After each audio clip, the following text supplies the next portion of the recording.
அஸ்ஸலாமு அலைக்கும் ரஹ்மத்துல்லாஹி வபரகாத்துஹு. Welcome to singaiprincess. இன்றைக்கி நம்ம எல்லாருக்குமே ஒரு ஸ்பெஷலான நாள். என்ன நாள் யோசிக்கிறீங்களா? செப்டம்பர் 25th நேஷ்னல் குக்கிங் டே. அதை செலிப்ரேட் பண்ணுற வகையில் இன்றைக்கி செய்ய போகிற ரெசிபியை நான் டெடிகேட் பண்ணுறேன். இன்றைக்கி நம்ம பார்க்க போகிற ரெசிபி எக் ஸ்பெகட்டி. எப்படி செய்யலாங்கிறத பார்க்கலாம். அதுக்கு முன்னாடி ரொம்ப முக்கியமான ஒரு விஷயம் செஞ்சிடலாம். மறக்காமல் என்னுடைய சேனலை சப்ஸ்கிரைப் பண்ணிவிடுங்க. பக்கத்தில் இருக்க நோட்டிஃபிகேஷன் பெல்லையும் அழுத்திடுங்க. அப்போ தான் நான் போடுற வீடியோலாம் நீங்கள் மிஸ் பண்ணாமல் பார்க்கலாம். ஃபுல் வீடியோவையும் ஸ்கிப் பண்ணாமல் பாருங்கள். ஸ்பெகட்டி 500 கிராம் எடுத்திருக்கேன். ஸ்பெகட்டியை ஃபஸ்ட்டு குக் பண்ணி எடுத்துக்கலாம். நான் அடுப்பில் தண்ணி வச்சுருக்கேன். தண்ணி பாயில் ஆகிற மாதிரி இருக்குது. இதில் 1 ஸ்பூன் உப்பு ஆட் பண்ணிக்கிறேன். அப்புறமா 1 ஸ்பூன் இதில் எண்ணெய் சேர்த்துக்கலாம். இப்போ நல்லா தண்ணி கொதி வந்துடுச்சு. நான் ஸ்பெகட்டி 2ஆக கட் பண்ணி எடுத்திருக்கேன். இப்போ எல்லா ஸ்பெகட்டியுமே சேர்த்துக்கலாம்.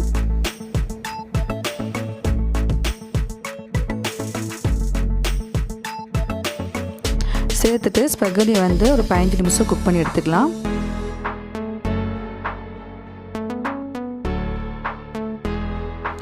இப்போ 15 நிமிஷம் கழிச்சு ஸ்பெகட்டி குக்காக இருக்குது. இப்போ அதை டெஸ்ட் பண்ணி பார்க்கலாம்.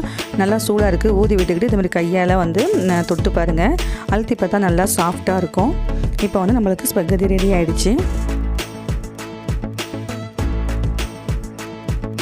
இப்போ ஸ்பெகட்டி எல்லாத்தையும் வடிகட்டிக்கங்க.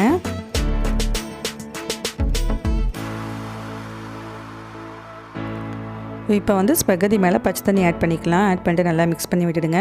இப்படி பச்சை தண்ணி ஊற்றுறதுனால ஸ்பெகட்டி ஒன்றோட ஒன்று ஒட்டிக்காமல் நம்மளுக்கு உதிரி உதிரியாக வரும்.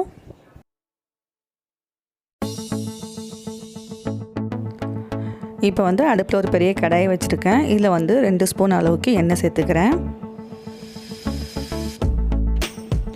எண்ணெய் நல்லா சூடாகிடுச்சு. இதில் 4 முட்டை எடுத்து வச்சுருக்கேன். அதில் சேர்த்துக்கலாம்.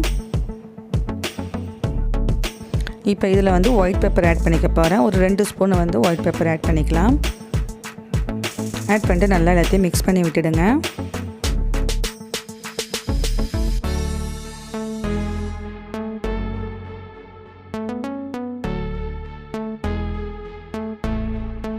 இந்த மாதிரி முட்டையை நல்லா கொத்தி விட்டுக்கோங்க.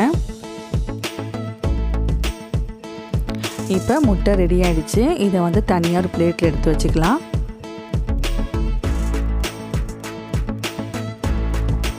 அதே கடாயிலே நான் ஒரு 3 ஸ்பூன் அளவுக்கு எண்ணெய் சேர்த்துக்கிறேன். எண்ணெய் நல்லா சூடாகிடுச்சு. இதில் 1 ஸ்பூன் இஞ்சி பூண்டு பேஸ்ட் சேர்த்துருக்கேன். இதை நல்லா மிக்ஸ் பண்ணி விட்டுடுங்க. இஞ்சி பூண்டு பச்சை வாடை போகிற அளவுக்கு இதை வதக்கி விட்டுக்கலாம்.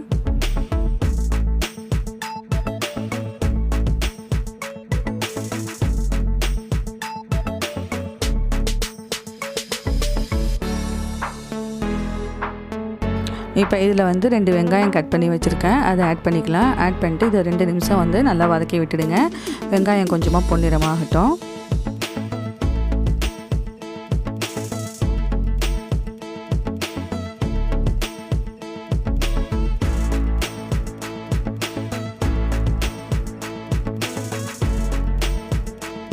இப்போ வெங்காயம் நல்லாவே வதங்கிடுச்சு. இந்த ஸ்டேஜில் பச்சை மிளகா, பெரிய பச்சை மிளகா 3 எடுத்து உள்ள விதையெல்லாம் எடுத்துகிட்டு நீள நீளமாக கட் பண்ணி இதில் சேர்த்துக்கிறேன். 3 தக்காளி எடுத்துருக்கேன். உள்ள விதையெல்லாம் எடுத்துகிட்டு இதுமாதிரி நீட்டாக கட் பண்ணி சேர்த்துக்கோங்க.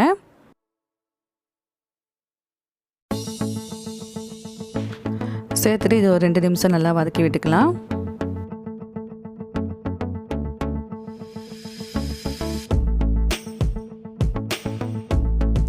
ரெண்டு நிமிஷம் கழிச்சு இதில் மசாலா ஆட் பண்ணிக்கலாம். இப்போ நான் 1/2 ஸ்பூன் ஜீரகத்தூள் ஆட் பண்ணிக்கிறேன். 1/2 spoon garam masala, 1 spoon tomato sauce, 1 spoon chilli sauce, அப்புறமா 1 spoon dark soya sauce add பண்ணிட்டு எல்லாத்தையுமே நல்லா மிக்ஸ் பண்ணி விட்டுக்கலாம்.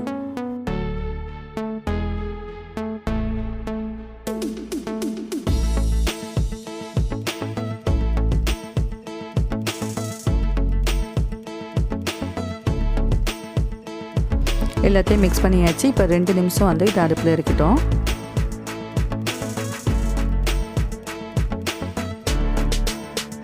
இப்போ 2 நிமிஷம் கழித்து நம்ம எடுத்து வச்ச ஸ்பெகட்டி இதில் ஆட் பண்ணிட்டு நல்லா எல்லாத்தையும் மிக்ஸ் பண்ணி விட்டுடுங்க.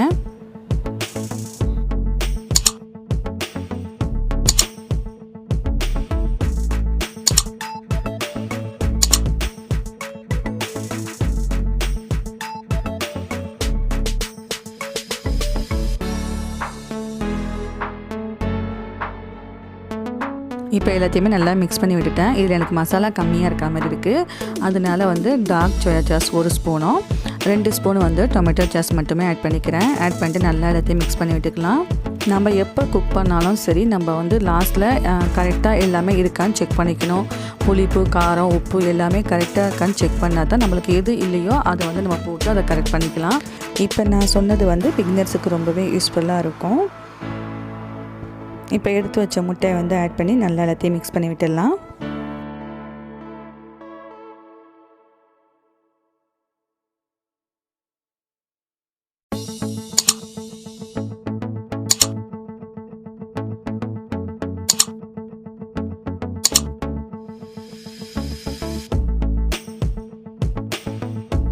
முட்டை ஆட் பண்ணி நல்லா மிக்ஸ் பண்ணியாச்சு. அடுப்பை மீடியமான ஃப்ளேமில் வச்சு இதை மூடி போட்டு 4 நிமிஷம் குக் பண்ணி எடுத்துக்கலாம்.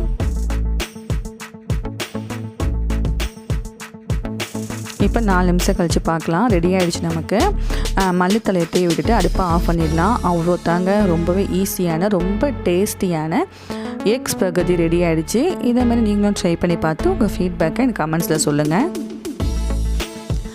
இந்த வீடியோ பிடிச்சிருந்தா லைக் பண்ணுங்கள், உங்கள் ஃப்ரெண்டுக்கு ஷேர் பண்ணுங்கள். மறக்காமல் என்னுடைய சேனலை சப்ஸ்கிரைப் பண்ணுங்கள்.